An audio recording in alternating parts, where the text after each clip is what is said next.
Dan kekerasan dalam rumah tangga itu kan spektrumnya luas ya, bukan hanya fisik tapi kan juga ada verbal. Dan itu sama sakitnya menurut aku sih. Mau nggak mau ya gimana, akhirnya nangisnya di mobil supaya mereka juga nggak bisa ngeliat aku udah sedih-sedih kan. Jadi ya udah sambil nyetir sebelah. Menurut aku itu kriminal, itu bukan aib.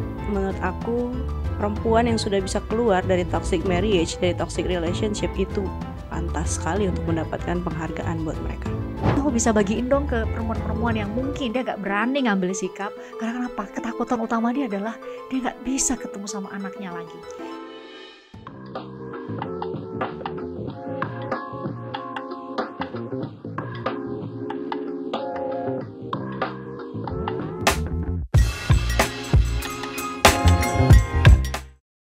Biasanya saya ngajak pakar hukum gitu ya, pakar hukum untuk bicara mengenai kasus-kasus hukum. Sekarang saya hadirin Inara Rusli. Masya Allah. Ya, terima kasih loh udah hadir. Kenapa saya undang Inara Rusli? Karena menurut saya kalau undang pakar hukum bicara mengenai bagaimana seorang perempuan menghadapi kasus-kasus hukum itu kayaknya dia bicara dalam tataran teori. Tapi kalau undang Inara Rusli bisa cerita banyak tuh soal gimana seorang perempuan harus hadapin kasus hukum, banyak pula kasus hukumnya di satu sisi itu, terus harus menghadapi nggak hanya di pengadilan nih, tapi di sini sekarang tuh kan ada palu peradilan di tangan netizen yang maha benar. Betul banget. Real testimony ya. Real testimony, nah makanya saya mau minta Inara cerita dong gimana sih pengalamannya.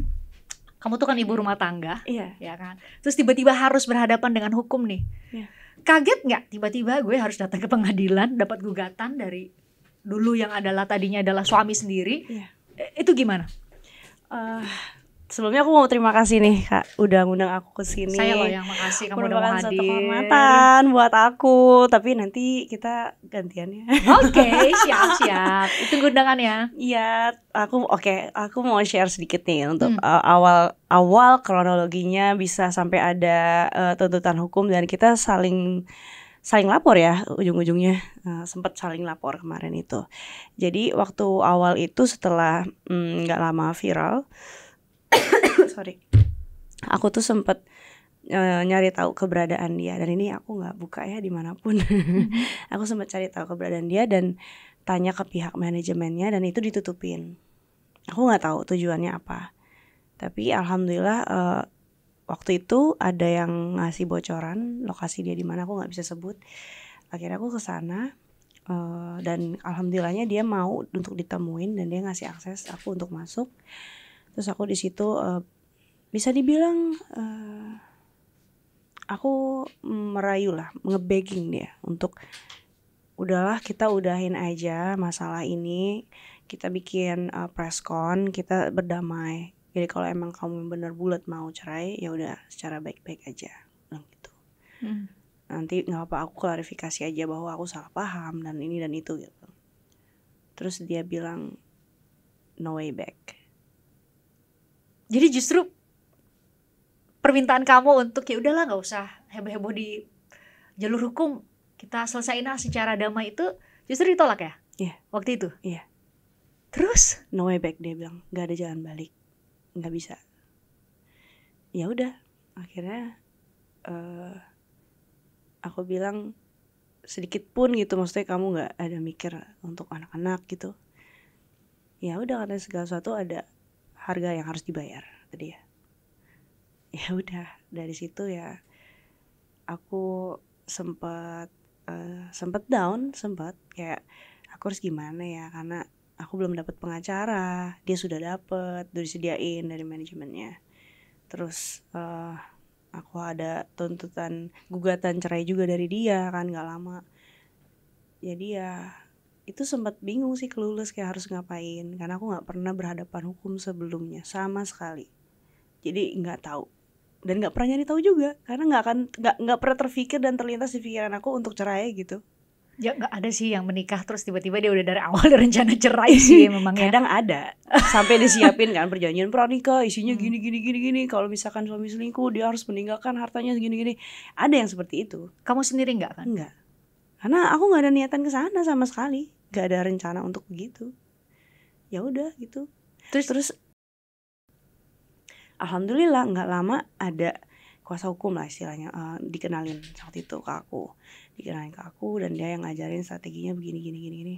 Terus aku usaha untuk gimana ya, ikutin enggak, karena ada banyak opini yang masuk kan, karena katanya sebagian orang bilang kalau terlalu kita ikutin kemauan Pengacara, kemauan lawyer, nanti kamu yang ada di ini loh, dibikin lama loh kasusnya, dibikin panjang, jadi supaya kita tuh keluar banyak expense gitu.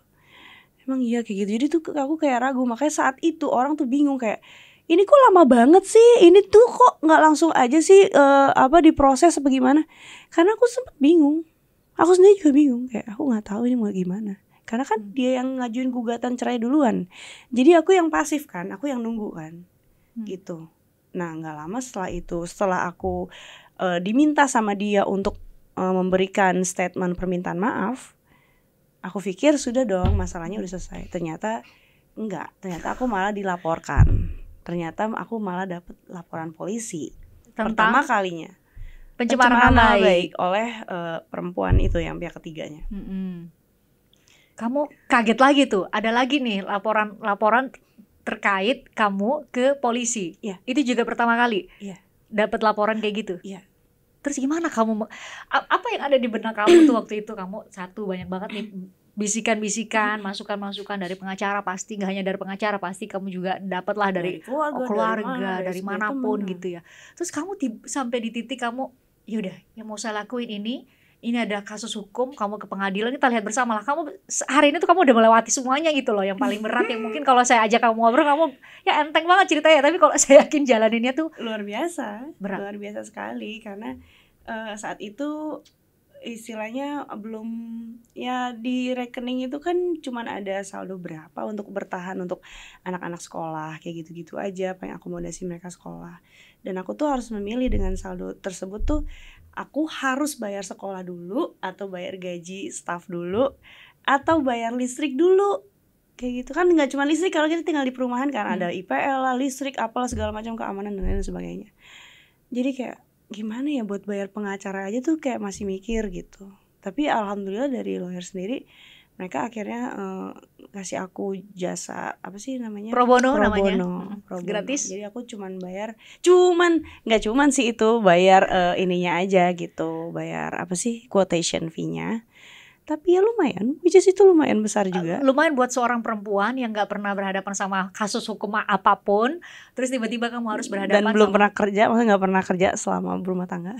Kamu gak bekerja gitu ya. Kebayang, saya mau ngajak ngobrol Inara tuh gitu, karena bisa jadi Inara tuh banyak banget perempuan di luar sana nih, dia di kepala dia pada saat menikah, dia gak berpikir pasti gak ada satu orang pun yang berencana untuk menghadapi hal buruk, apalagi sampai perceraian.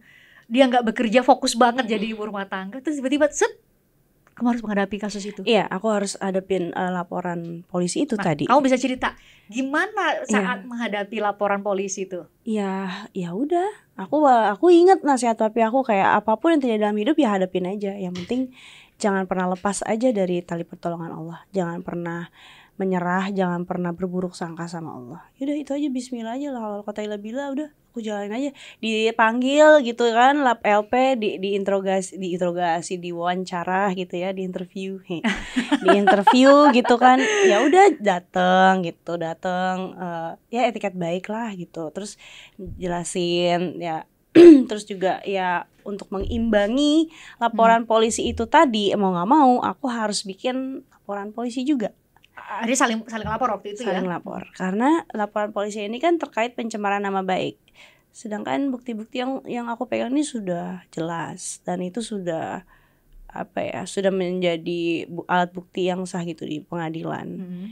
Jadi ya udah akhirnya aku laporin balik, dan untuk ngimbangin tadi kan, gak lama aku dilaporin lagi. Jadi dari pihak perempuan yang ngelaporin aku ngelaporin dia dari X itu ngelaporin aku. Jadi kita saling laporin. Kebayang gak sih makin banyak kasus hukum yang ada di sekitar kamu gitu. Itu bersamaan sama perceraian ya? Ya, proses perceraian ya? Ya, jadi nggak lama dia cabut gugatan cerai. Aku tuntut balik, aku gugat balik. Aku gugat balik itu gugatan cerainya.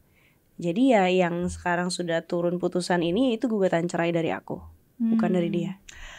Apa yang membuat kamu yakin tuh? Kalau kan tadi kan sempat cerita ya, sempat ketemu sama mantan suami kamu bahwa bilang bisa nggak kita pertahanin ini demi anak-anak, demi keluarga dan lain-lain, terus dia bilang no way back. Terus tiba-tiba kamu punya kesempatan sebenarnya. Ya udahlah, dia udah cabut apa namanya gugatan perceraian, terus kamu yang malah mengajukan gugatan cerai gitu. Apa yang membuat kamu sampai ya udah gue bulat deh sebagai perempuan, mau ngambil keputusan dan mau menerima segala konsekuensi apapun. Ini ada konsekuensi berat loh seorang perempuan memutuskan cerai. Apa tuh? Karena gini, mungkin secara orang bilang kayak kenapa sih nggak biarin dia aja yang ngegugat cerai katanya gitu, kata orang. Toh nanti itu peluang kamu menang tuh lebih besar kalau misalkan dari pihak lakinya ini nanti kamu akan dapet tunjangan apa segala macam dan lain sebagainya. Bukan itu yang aku kejar. Kayak secara psikologinya tuh menurut aku kayak kalau kita yang mengajukan lebih dulu, artinya ya kita yang udah benar-benar bulat tekad kita dan saklek gitu untuk akhirnya memilih pisah gitu. Menurut aku ya kayak apa ya, kita yang megang kendali. Makanya tadi saya bilang bukan dia. Kamu akhirnya yang punya sikap. Iya. Kamu akhirnya yang punya sikap untuk yaudah saya tegas. Tapi kamu ya kebanyakan perempuan akan berpikir kayak waduh gimana ya setelah ini ya, apa ya berikutnya, ada anak-anak dan tanggung jawab segala. Iya gak sih, itu gak ringan bagi perempuan untuk memilih hidup terpisah dan gak punya suami gitu ya. Iya. Kamu udah di titik waktu itu tuh ngajuin cerai, udah di titik siap ya menghadapi segala konsekuensinya? Mau tidak mau. Dan memang aku niatin ini, aku berpisah itu ya karena Allah. Aku sedih, jujur ya, sedih sekaligus marah, sekaligus kecewa. Tapi semua itu benar-benar bukan karena X, tapi karena Allah. Kenapa? Karena apa yang sudah dia lakukan menurut aku itu sudah melampaui batas dan itu mengundang amarah Allah gitu, mengundang dosa gitu. Jadi kayak udah menurut aku udah gak sehat, udah gak baik untuk dilanjutkan aja. Buat aku, buat anak-anak gitu. Makanya itu yang membuat kamu gak sih, salah satu kan beberapa waktu lalu kan ada Cut Nabila ya, Cut Intan Nabila yang mengalami kekerasan dalam rumah tangga. Terus kamu bahkan komen ya di salah satu postingan dia. Itu gak sih yang membuat kamu kayaknya kalau bisa ketemu sama semua perempuan yang mungkin menghadapi sedikit banyak masalah? Banget, aku pengen banget ketemu secara langsung sih untuk semua perempuan yang mengalami hal yang kurang lebih sama yang aku alamin, mengalami kekerasan dalam rumah tangga. Aku pengen banget ketemu dan menguatkan mereka gitu, bahwa bukan salah mereka gitu. Mereka gak salah. Karena menurut aku segimanapun kita melakukan salah, tetap aja kita tuh manusia dan kita tuh berhak untuk diperlakukan secara manusiawi. Ini kan gak manusiawi. Dan kekerasan dalam rumah tangga itu kan spektrumnya luas ya, bukan hanya fisik tapi kan juga ada verbal, ya kan, ada psikologi juga. Jadi ya itu sama sakitnya menurut aku sih, sakit sekali. Ini yang bilang Inara Rusli loh ya. Iya. Sakit tadi kata-katanya itu bukan berdasarkan cerita orang, tapi itu yang kamu rasakan. Itu yang aku rasakan. Karena kenapa aku bilang sakit? Karena itu sudah mempengaruhi aku punya kesehatan. Udah mempengaruhi aspek-aspek kehidupan aku. In a bad ways gitu. Makanya aku bilang kekerasan psikologi, kekerasan verbal itu juga sama beratnya sih menurut aku dengan kekerasan fisik sekalipun ya. Iya, karena ngerusak mental. Orang tuh kenapa bisa sampai ada kasus-kasus bunuh diri, itu bukan karena dia kondisi fisiknya nggak baik, bukan karena dia kurang mungkin secara finansial. Mungkin ada beberapa yang bunuh diri karena masalah finansial, tapi yang paling utama itu ya mental mereka gitu. Mental mereka itu udah drop banget, kasihan, udah breakdown banget itu. Dan menurut aku kekerasan itu ya bisa dibilang juga mungkin kriminal. Iya, KDRT itu pasti kriminal. Makanya itu bukan aib sih menurut aku. Nah, Ini keren nih kata-kata yang ini nih. Saya mau kamu bicara soal itu tuh. Jadi banyak sekali Inara yang berdasarkan hasil kajian dari banyak lembaga tuh, yang perempuan yang memilih untuk mending gak cerita apapun yang dia hadapi, mau itu kekerasan secara psikologi, secara psikis, secara fisik gitu ya, karena tadi gak mau menyampaikan ke orang lain aib dari keluarga. Menurutmu itu benar atau tidak? Kita juga bisa pelajarin dulu lah ya, maksudnya kekerasan yang kita terima nih sebatas apa, dalam batasan yang seperti apa. Kalau misalkan kan ada yang pukul tapi pukulnya kayak pak gini doang gitu kan, kayak cuman gini gitu. Ada yang aku nggak suka digini-gini, ada yang kayak gitu kan, responnya berlebihan. Tapi kalau misalkan memang mukulnya itu udah benar-benar sampai meninggalkan bekas, apalagi sampai meninggalkan trauma, apalagi sampai membuat cacat, apalagi sampai mengganggu aspek kehidupan si korbannya, ya itu menurut aku itu kriminal. Itu bukan aib. Apalagi kalau itu terjadi secara konstan gitu, terus menerus. Dan mereka harus speak up ya? Mereka harus speak up, karena apalagi mereka sudah punya anak. Anak-anak itu menyaksikan orang tua mereka dalam toxic marriage, dan itu kan secara nggak langsung mempengaruhi mental anak-anak ini kan. Ini tuh benar-benar masalah yang menurut aku tuh mengakar ke seluruh sendi kehidupan. Kenapa? Karena gimana ya, negara kita ini kan bergantung masa depan ini kan sama anak-anak muda, sama generasi muda. Gimana kita bisa punya generasi yang emas kalau generasi muda kita aja secara mental udah rusak. Dan ini rusaknya oleh ya circle mereka sendiri, internal circle mereka gitu, circle terdekatnya mereka.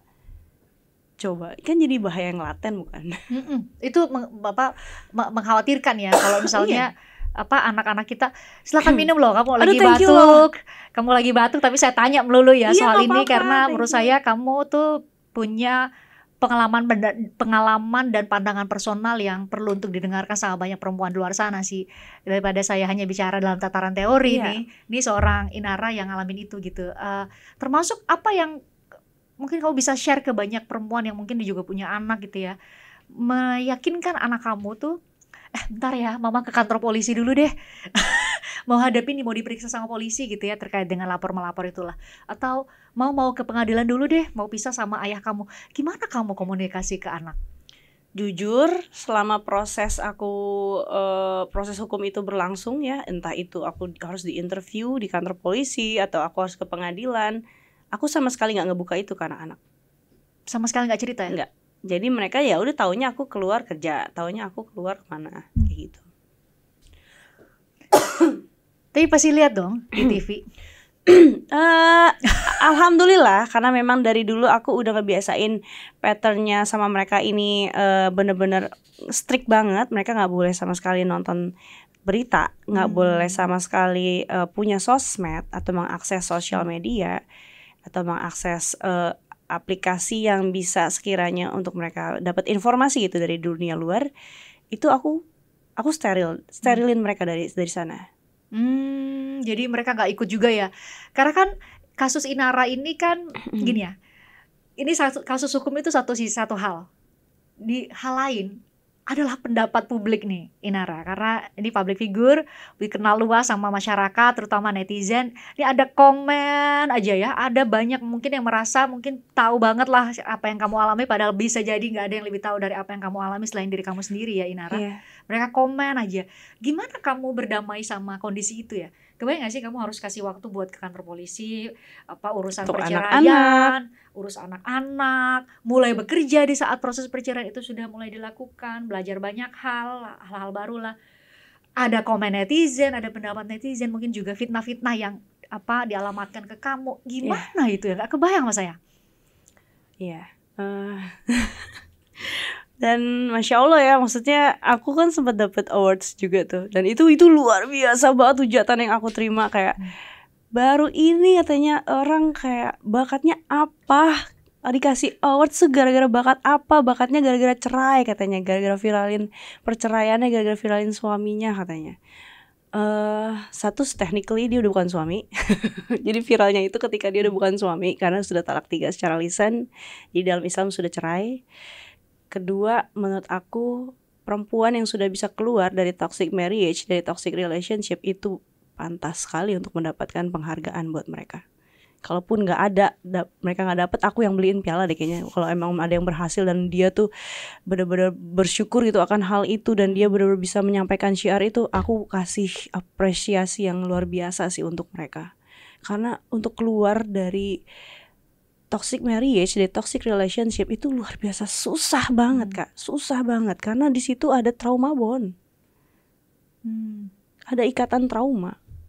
Jadi kita trauma bond itu maksudnya kayak kita nih merasa bahwa orang yang paling berhak untuk membuat kita bahagia, untuk menerima kita, cuman satu, si pelakunya ini. Dan itu adalah orang terdekat kamu. Ya, itu namanya trauma bond, dan itu susah banget untuk keluar dari itu. Kamu sempet gak bisa nerima gak orang yang selama ini jadi orang yang paling dekat gitu ya? Orang yang paling dekat, orang yang paling mengerti luka aku di masa kecil, orang yang paling mengerti trauma aku, ternyata adalah orang yang menusuk aku dari belakang. Itu luar biasa sih, untuk menerima itu, untuk acceptance, untuk ada di kondisi aware dan conscious itu, Masya Allah kalau bukan karena hidayah Allah. Jadi di titik ini berarti kamu bisa menerima dong ya, ketika itu Cut Intan tuh sampai posting di, yang pertama dia lakukan adalah posting di media sosial dia gitu ya, bukti CCTV kekerasan dalam rumah tangga dilakukan sama suaminya gitu. Yes. Karena kalau perempuan mau teriak ke siapa, mau lapor ke siapa nih, kalau misalnya dia dapat kekerasan dalam rumah tangga dalam bentuk apapun ya, gak hanya fisik tapi juga misalnya secara verbal, secara psikis dan lain-lain. Kamu setuju? Aku setuju. Kenapa? Karena mungkin kalau secara theoretically, maksudnya kayak secara teori, mungkin orang bisa bilang, kenapa nggak lapor polisi? Nah itu pertanyaannya. Kenapa nggak ajukan gugatan cerai? Ini sesuai manual book ya. Kenapa nggak cerita sama keluarga? Masalahnya kalau keluarga yang ceritakan mereka nggak suportif tuh gimana? Karena notabene kita ini emang hidup di bukan di negara ya, di zaman yang menganut ya toxic patriarchy. Menurutmu itu yang terjadi ya? Iya, karena apapun yang terjadi dalam rumah tangga, orang pasti akan menyalahkan pihak perempuannya. Pasti yang dipertanyakan pertama kali ketika ada kasus dalam rumah tangga adalah pihak perempuannya. Kamu bener gak ngelayaninnya? Kamu emang ngapain? Kok bisa sampai dipukul? Kamu emang ngapain? Kok bisa sampai diselingkuhin? Loh, itu kan sama dengan kita mewajarkan orang yang mencuri karena dia lapar. Betul dia lapar, tapi kan bukan berarti dia harus mencuri. Jangan menormalisasi perbuatan yang melanggar hukum, jangan menormalisasi perbuatan yang melanggar adat istiadat dan agama gitu loh, untuk satu hal yang menurut mereka wajar. Keren sih ini. Sumpah kata-kata kamu ini keren banget loh. Karena kamu bisa mengungkapkan secara sederhana apa yang mungkin ya bagi banyak perempuan gak berani mereka bilang loh. Karena tadi kamu bahkan bisa bilang bahwa masyarakat kita nih, konstruksi sosialnya, kalau ada apa-apa sama rumah tangga, yang salah dulu adalah perempuan. Dan ini adalah cerita Inara Rusli yang ngalamin loh ya. Ini bukan cerita dari orang lain. Iya. Kamu ngalamin itu sendiri? Aku ngalamin sendiri. Satu itu tadi aku bilang, urutan nomor 1 keluarga. Keluarga. Karena dia struktur sosial yang pertama. Kedua, kenapa nggak gugat ke pengadilan? Kalau dari keluarga aja nggak bisa mendukung, bagaimana lagi pengadilan? Karena di dalam proses peradilan itu kita kan harus mengumpulkan saksi-saksi. Nggak bisa kita bicara seorang diri, nggak bisa. Kita harus ada saksi. Siapa yang mau ngebelain kita? Otomatis ya nggak bisa diproses dong kalau misalkan nggak ada saksi. Mungkin bisa diproses, tapi nanti di end of the day yang memberatkan ya kita juga diberatkan hasil keputusannya, betul bukan? Ya entah itu kita nggak di ditch begitu aja gitu loh sebagai istri, kayak ya udah nggak dapat apa-apa, hak asuh anak pun nggak ada, bener-bener ya udah ditelantarkan gitu aja. Dan itu kan yang udah terjadi pada umumnya. Yang terjadi sama Inara Rusli apa? Yang terjadi sama janda-janda di luar sana bukan? Nah yang terjadi sama Inara Rusli apa? Plot twist. Setelah proses semua ini. Plot twist. Mungkin kalau bukan karena pertolongan Allah, aku akan menjadi salah satu bagian dari orang-orang yang yang ditelantarkan tadi. Kalau bukan karena pertolongan Allah. Nah, kamu mungkin bisa cerita pertolongan Tuhan tuh ya. Kan yang bisa jadi ada perempuan yang kita lagi ngobrol ini, ada perempuan lain yang mungkin hadapi hal yang sama seperti yang kamu hadapi. Hal apa mungkin yang bisa kamu bagikan sama mereka sehingga mungkin nih ya, dengan cara yang sama yang seperti Inara Rusli lakukan, mereka bisa sampai di titik kamu saat ini.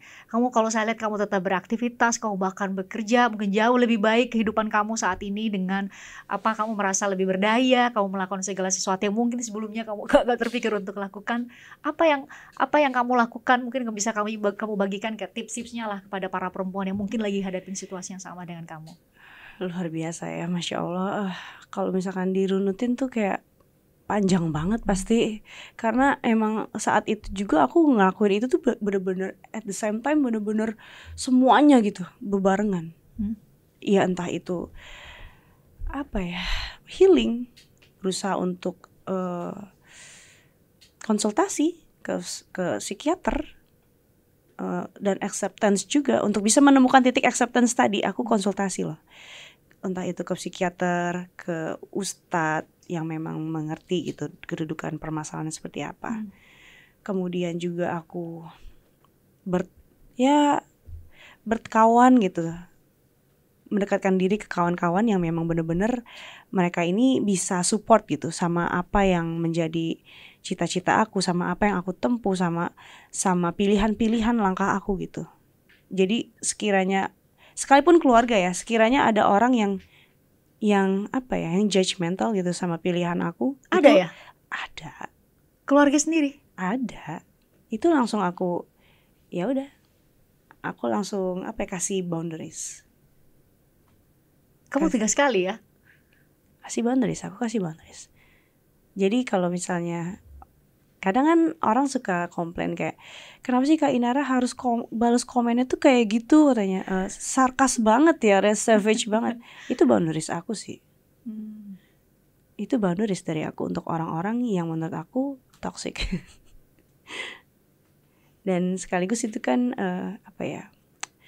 afirmasi ke diri sendiri bahwa aku kuat, bahwa aku gak seperti yang mereka katakan gitu. Dan ya memperkaya diri dengan ilmu, dengan wawasan, dengan pergaulan yang tadi aku bilang, yang suportif, yang bisa ngebangun value kamu. Terus juga ya jadi lebih produktif aja. Walaupun kita harus jungkir balik menghadapi kasus yang segitu banyaknya. Perkaya aja diri dengan kegiatan-kegiatan yang produktif. Entah itu buka usaha kah, entah itu ikut-ikut kegiatan yang positif pokoknya, yang kira-kira bisa menjadi saluran berkat juga lah untuk orang banyak gitu. Kan aku kerja kayak gini kan juga aku niatinnya bisa menjadi berkah untuk orang banyak, bukan cuma anak-anak dan aku doang, tapi untuk orang banyak, untuk tim aku gitu. Bangun bisnis juga, that's why 1 tahun awal aku balik lagi berkarir, aku lebih memilih untuk ngebangun bisnis, untuk ngebangun brand aku sambil menghadapi tuntutan hukum. Wow, ini luar biasa banget. Keren banget sih. Luar biasa ya, kamu gak kelihatan loh kalau mungkin orang dengan di dunia yang penuh judgmental ini akan lihat gak mungkin lah Inara bisa hadapin itu.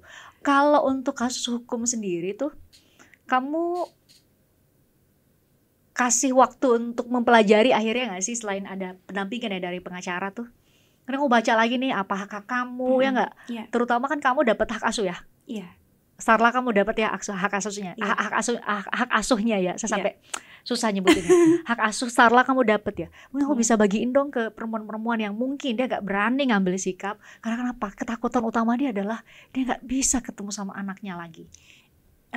Bukan, sebenarnya ketakutan mereka itu bukan hanya nggak bisa ketemu anaknya lagi, tapi kayak mereka bisa nggak ya, dengan kondisi mereka yang full timer, ibu rumah tangga yang nggak pernah kerja sebelumnya, mereka bisa nggak ya ngasih nafkah ke anak-anak, karena itu yang menjadi main concern mereka kan. Itu sih, that's why kenapa aku memilih untuk langsung bekerja. Once aku masukin gugatan cerai, aku langsung kerja, aku langsung ya panggilan kerja apapun deh aku ambil gitu, sambil ngebangun bisnis juga. Karena menurut aku bisnis itu 1-2 tahun awal pasti butuh waktu kan untuk dia akhirnya bisa break even point gitu. Jadi ya bener-bener itu timeline hidup aku tuh padatnya dengan kegiatan-kegiatan membangun brand image aku, membangun brand bisnis aku. kemudian juga menuntaskan masalah-masalah hukum, juga jadi konsultasinya anak-anak, bagaimana mental mereka, karena aku harus make sure bahwa mereka ini baik-baik aja, mereka nggak terdampak gitu. Atau apakah dengan kata lain tuh dulu saat menghadapi kasus yang kamu hadapi tuh seorang Inara Rusli tuh saking dia harus menghadapi banyak hal, dia nggak punya waktu lagi untuk merasakan keterpurukan. Ya. Bener nggak? Saking kamu tuh udah harus buat anak, harus buat kerja, harus buat anak, udah gak ada waktu lagi 24 jam tuh buat merasakan nih gue terpuruk loh aslinya. Ada nggak kamu tetap sedih sendiri, nangis? Pernah, beberapa waktu pernah. Awal-awal, bulan-bulan awal aku menghadapi ini tuh, kasus ini tuh pernah aku kayak misalkan lagi di jalan, mau perjalanan darat, mau live gitu misalkan, terus aku ngeliat update story X gitu, dia update lagi main sama anak-anak, itu aku mental breakdown banget, nangis, aku kejer di mobil. Aku pernah kok nyetir sambil nangis, aku pernah. Kayak di sinetron-sinetron itu ya? Itu beneran, it happens actually. Maksudnya kayak bahkan sampai sekarang, karena apa? Karena aku seorang ibu, menurut aku ya, seorang ibu tuh nggak bisa ke sesuatu yang berhubungan sama anaknya, itu pasti sensitif banget. Itu sesuatu yang benar-benar sensitif sih menurut aku. Jadi kayak lagi di jalan gitu, aku anak misalkan bilang, komen gitu misalkan, mami kok kita nggak pernah jalan-jalan lagi, komen gitu, itu aku langsung kayak, sedangkan aku harus buru-buru nyampe di lokasi berikutnya gitu kan, aku harus buru-buru berangkat gitu. Ya mau nggak mau ya gimana, akhirnya nangisnya di mobil supaya mereka juga nggak bisa ngeliat aku udah sedih-sedih kan, jadi ya udah sambil nyetir sambil nangis. Terus aku beberapa kali juga kayak nggak bisa tidur, aku pernah nggak tidur sama sekali dalam satu hari itu. Karena aku harus live malam, kemudian aku harus sambung jadi host untuk acara religi TV, dan itu subuh-subuh kan syutingnya. Jadi aku kayak, yalah better aku gak usah tidur, karena percuma aku tidur bangun malah tambah capek. Karena sakit yang aku rasain itu bukan sakit fisik, sakit mental. Sakit secara alam bawah sadar. Jadi aku lebih milih kayak, aku gak tidur deh, aku tahajud aja, aku sholat aja kayak gitu. Hal yang luar biasa yang terjadi sama kamu tuh dari cerita ini ya, Inara ya, kamu tuh bisa mengubah nih yang harusnya nih mungkin bagi banyak orang tuh ya, menghadapi apa yang kamu hadapi tuh terpuruk banget lah, negatif banget lah semuanya. Tapi kalau yang terjadi sama kamu, ternyata ya kamu bisa konfirmasi, kamu juga sedih sih, tapi semua jadi positif loh. Kamu ngerasa gak sih kamu sekarang itu jauh lebih dikenal oleh publik dengan segala cerita dulu ya, dikenal oleh publik, udah punya usaha inilah, alhamdulillah ya, karirnya makin bagus. Kamu juga, kamu bisa, saya tanya lah di IG ya, saya mau wawancara Inara Rusli nih gitu. Mereka tahu gak pertanyaan yang muncul apa? Gimana sih caranya Inara Rusli stay positif setiap hari? Karena mungkin mereka ikutin kamu di media sosial. Karena aku yakin yang menghadapi masalah kayak gini tuh bukan cuma aku. Di seluruh dunia ini pasti ada aja orang yang nasibnya sama kayak aku, dan bahkan mungkin lebih parah. Jadi aku gak mau menambah beban penderitaan mereka dengan memberikan mereka wajah-wajah yang desperate, wajah-wajah yang membawa kesedihan, wajah-wajah yang stressful. Aku gak mau. Aku pengen menunjukkan ke mereka bahwa kita bisa. Itu ke netizen. Saya tertarik juga sama kamu, ke anak kamu. Karena Starla kayaknya adalah anak perempuan yang cerdas banget dengan daya kritis yang luar biasa. Kalau diajak ngobrol ya, sampai saya pas lihat kamu wawancara dia, atau dia wawancara kamu ya? Ngobrol ya? Kayaknya ngobrol ya? Lebih ke ngobrol ya? Dua arah. Pinter banget. Itu gimana cara Inara Rusli bisa membentuk seorang anak? Bayangin loh, kamu gak dalam kondisi perkawinan yang baik-baik aja ya, tapi kamu bisa membentuk seorang anak yang luar biasa kritis, pinter banget pula. Aduh gak tahu deh, itu gimana? Jadi dari kecil, kalau memang kita runutin tuh ya, dari kecil itu aku nggak pernah ngobrol yang baby talk sama dia. Baby talk tuh yang kayak kamu ini capah makan ya kan, mam apa kayak gitu, nggak pernah. Jadi emang ya udah, aku ngomong pakai bahasa baku sama dia, ngebahas situasi yang memang membutuhkan opini. Aku tahu aku harus ngambil keputusan apa, tapi aku lempar gitu ke dia, kayak kalau misalnya kita menghadapi situasi seperti ini, menurut kamu gimana? Mungkin terlalu dini ya kalau orang lihat kayak untuk anak-anak terlalu dini, masa disuruh mikir begitu. Makanya gaya ngomong anak kamu kan kayak dewasa Iya, banget iya. kan. Tapi aku menyampaikan itu dengan bahasa yang bisa dia mengerti, bahasa yang memang mudah dicerna sama dia gitu. Jadi ya apa ya, tujuan aku sebenarnya supaya melatih dia punya kemampuan untuk berpikir kritis sih gitu. Nanti dia kasih opininya dia. Oh kenapa kayak gitu nak? Iya soalnya menurut Lala gini aja. Oh oke, gitu. Oke, thank you for your opinion. Aku selalu kayak minta pendapat dia. Abis itu aku berterima kasih atas pendapat dia, meskipun pendapat aku yang aku jalanin. Tapi maksudnya adalah supaya dia nih merasa dihargai, supaya dia merasa dianggap ada gitu loh. Sebagai anak tuh dia merasa dihargai, dianggap keberadaannya, diakui, kayak gitu. Jadi supaya dia kuat secara mental. Dan bisa jadi dia adalah perempuan juga yang harus menghadapi segala tantangan dunia ini. Iya, termasuk hal-hal yang tadi konstruksi sosial masyarakat kita judgmental banget sama perempuan yang kamu cerita tadi kan. Iya, dan orang bertanya-tanya, gimana tuh kalau misalkan dia tahu bapaknya gini? Iya, aku kasih tahu. Kamu kasih tahu ya? Aku kasih tahu. Setelah keputusan pengadilan aku turun, aku cerita sama dia. Responnya?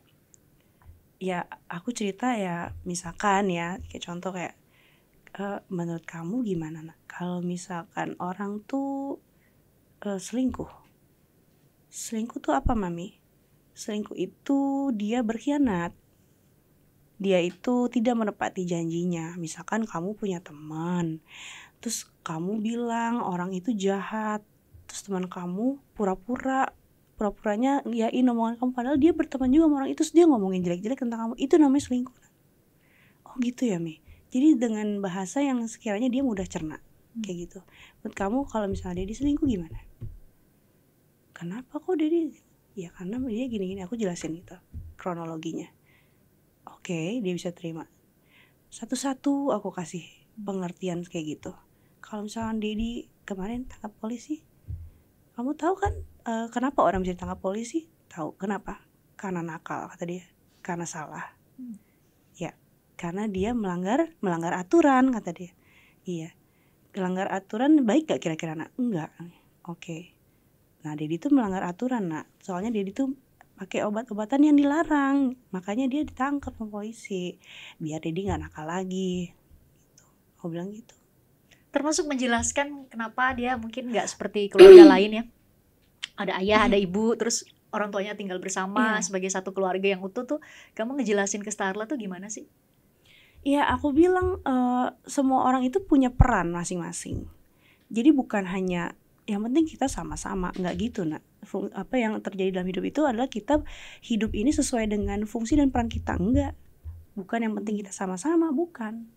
Yang penting Dedi masih menjadi ayah kalian nggak? Dedi masih datang nggak main sama kalian? Ya kan Dedi masih datang. Mami masih ada di rumah ini. Mami masih ngajarin kalian. Mami masih dengerin keluh kesah kalian. Mami masih nengahin kalian yang lagi ribut. Iya katanya. Mami sesuai kan dengan fungsi dan peran Mami. Ya udah, bersyukur bahwa kalian masih punya Mami dan Dedi. Banyak di luar sana orang-orang yang nggak punya Mami, nggak punya Dedi, bahkan dua-duanya nggak punya. Jadi mereka yang nggak punya, yang nggak dapat peran itu. Iya ya Mi, iya bersyukur aja ya gitu. Terus kalau misalkan Lala mau sama Dedi ya main aja, Mami nggak pernah larang. Jadi kayak apa yang dia mau ya udah aku kasih gitu. Dengan batasan ya dengan rules ya, dengan rules. Jadi apa ya, dia nggak merasa dikekang, dia nggak merasa Mami sama Dedinya ini perang, dia nggak merasa lagi ada in the middle of battle war gitu, in the middle battlefield gitu. Dia nggak merasa lagi di tengah-tengah medan perang nih gitu, enggak. Jadi benar-benar ya udah, Mami sama Dedi cuma pisah rumah, tapi mereka tetap jadi orang tuaku. Tapi dia sudah paham alhamdulillah konsep perceraian. Bahwa aku sama Dedinya sudah bukan mahram. Dia harus mengerti, sebagai anak dia harus mengerti, supaya tidak ada pertanyaan-pertanyaan kayak Mami, Lala pengen adik. Iya dong, Mami, Lala pengen kita nginep bareng-bareng di villa di luar kota, luar negeri. Iya dong. Dia harus tahu bahwa Mami sama Dedi bukan mahram. Jadi dia ngerti batasan juga Anak ini secara agama dia sudah paham gitu. Oh, ada batasan-batasan gitu. Wow, luar biasa banget nih. Kamu tuh wow, paket lengkap banget loh untuk Masya ditanyain Allah, soal Allahumma kasus yang paling banyak dihadapi sama perempuan itu adalah kasus yang beginian nih. Karena kalau saya sekali lagi saya nanya ke ahli hukumnya, dia akan bilang pasal-pasal, ini hak kamu. Tapi yang begini nih, jawaban-jawaban dari kamu inilah yang mungkin ya nggak ada tempat mereka bertanya dan dapetin insight jawaban terhadap masalah yang mereka hadapi, dan Iya. kamu punya jawabannya. Iya, karena permasalahan rumah tangga itu, perceraian itu kan dampaknya bukan cuman dampak hukum doang, tapi kan ada dampak mental, ada dampak Sosialnya. yang mana itu kita harus buru-buru maintain. Kalau enggak nanti akan berimbasnya nanti ke mental anak-anak ini kan di masa depan. Mungkin mereka bisa jadi anak yang kuat, anak yang cerdas, tapi secara mental mereka bobrok gimana? Itu kan akan menjadi bumerang juga buat kita, buat negara juga, ya nggak sih? Betapa banyaknya orang-orang di luar sana yang kaya, yang kuat secara fisik, yang pintar dan cerdas dan jenius, tapi dia secara mental bobrok gitu. Secara akhlak nol besar. Dan ini yang aku bangun, fondasi ini yang aku bangun, yang fundamental menurut aku. Mental mereka, akhlak mereka itu nomor 1. Jadi masalah mereka mau menjadi anak pintar, menjadi anak jenius, apa itu menurut aku bonus. Itu hanya bonus. Yang pertama adalah akhlak tadi. Pertama adalah akhlak, kemudian juga mental mereka harus kuat, harus menjadi orang yang pengasih, harus menjadi orang yang tegas juga dalam hal yang sama. Di sisi lain harus jadi orang yang tegas, yang punya sikap dan prinsip gitu. Dan siap sama apapun konsekuensi terhadap atas apapun pilihan mereka, yang kamu udah latih mereka untuk punya pilihan sendiri, punya pendapat sendiri. Betul, jadi mereka juga aku latih untuk menerima konsekuensi setiap kali mereka buat salah. Wow, keren banget ya. Ini arah terakhir. Kalau kamu, saya mau minta penegasan, kalau kamu bisa, karena hari-hari ini Nara, di saat kita lagi ngobrol ini tuh banyak sekali perempuan-perempuan di luar sana yang mengalami kekerasan. Gak hanya Cut Intan Nabila tadi yang kita obrolin, ada istri ASN, Dijen Pajak juga yang mengalami kekerasan. Ini kita harus disclaimer ya, kekerasan itu gak hanya kekerasan fisik, tapi juga secara psikis, secara mental yang dihadapi sama perempuan. Dan ada juga orang yang ketakutan untuk pisah karena takut Allah benci. Menurutmu karena gimana perceraian dibenci sama Allah. Tapi itu benar ada dong dalam Quran. Iya, di agama lain juga ada perceraian itu dibenci. Kalau kamu sendiri dalam posisi atau dalam pandangan apa soal itu? Gini, semua aku balikin lagi, apakah Allah ridho atau enggak? Apakah Tuhan ridho atau enggak? Karena menurut aku rumah tangga itu kan harus berdasarkan samawah. Tadi kan sakinah mawaddah warahmah. Sakinah itu kan artinya adalah ketentraman. Kamu merasa tentram atau enggak di dalam rumah tangga kamu? Karena rumah tangga ini kan, pernikahan ini kan ibadah. Kalau kamu dalam ibadah kamu gak merasa tentram, lantas bagaimana? Afdol, sah atau enggak itu ibadahnya? Kemudian mawadah itu kan cinta kasih. Di sana kan kita menunjukkan, membuktikan itu dengan saling memberi. Artinya apa? Bukan kita minta untuk dilayanin, tapi gimana caranya kita sama-sama punya mental untuk memberi. Bukan take and give, tapi gimana cara kita untuk give. Gimana kita bisa menjadi rumah tangga yang mawadah kalau mentalnya aja memintanya untuk dilayanin terus dan menyalahkan orang dan mukulin orang. Dan terakhir warahmah, sayang. Kita bisa menerima orang dengan segala kekurangannya karena rasa sayang. Rasa sayang apa yang ada dalam rumah tangga yang penuh dengan derai tangis seperti itu gitu. Kekerasan dalam rumah tangga dengan perselingkuhan dan lain sebagainya. Kasih sayang seperti apa yang harus digambarkan di dalam sana? Kalau udah dalam 3 unsur tadi aja gak ada sama sekali dalam rumah tangga, itu menurut aku itu bukan lagi Allah sih yang harus jadi alasan, tapi ego kita sendiri. Itu sih, apakah kita menjalankan rumah tangga ini dan hidup kita, apakah murni untuk Allah atau hanya untuk bisa dilihat orang? Bahwa rumah tangga kita takut diomongin sama orang lah ceritanya. Iya. Jadi kita takut sama orang atau takut sama Allah? Jadi apa yang mau kamu bilang ke mereka perempuan-perempuan yang saat ini mungkin lagi ngalamin kesulitan, dan ya Cut Nabila, ada Cut Nabila, Cut Intan Nabila lain yang ternyata banyak sekali. Kalau kita buka tuh kasus, kalau kamu lihat, apa yang mau kamu bilang ke mereka? dalam hidup ini kita harus balik lagi, lihat akarnya di mana. Keinginan kita, tujuan kita, visi misi kita ini arahnya kemana? Apakah hanya sekedar cinta-cintaan? Apakah hanya sekedar kebahagiaan? Apakah hanya sekedar romantisasi, romansa-romansa dalam rumah tangga? Atau benar-benar kita niatkan ini untuk mencari keridhaan Allah? Apakah hanya untuk kepentingan anak-anak yang penting bahagia? Atau benar-benar murni keridhaan Allah? Ketika kita sudah fokus sama satu hal itu tadi, yang benar-benar abadi menurut aku, keridhaan Allah, kita akan bisa fokus pada satu hal, pada satu titik. Dan kita gak peduli sama opini siapapun, apapun. Ya udah, aku yakin ketika kita fokus nih dalam satu titik itu tadi, ridho Allah, aku yakin kalian akan bisa menemukan jalan keluarnya. Belajar bertenang, berserah diri, karena hidup itu seperti menarik busur anak panah. Anak panahnya melesat tepat sasaran atau enggak, itu kan urusan Allah, bukan kita. Yang penting kita sudah ikhtiar, yang penting kita sudah berusaha. Dan usaha kita ini yang paling penting adalah yang benar-benar dalam jalan yang Allah ridhoi. Gitu. Gitu aja. Thank you Inara, inspiratif sekali. Wah, makasih banyak ya udah hadir ya. Semoga ini bisa menginspirasi banyak perempuan untuk tadi satu hal yang kamu ingetin ya.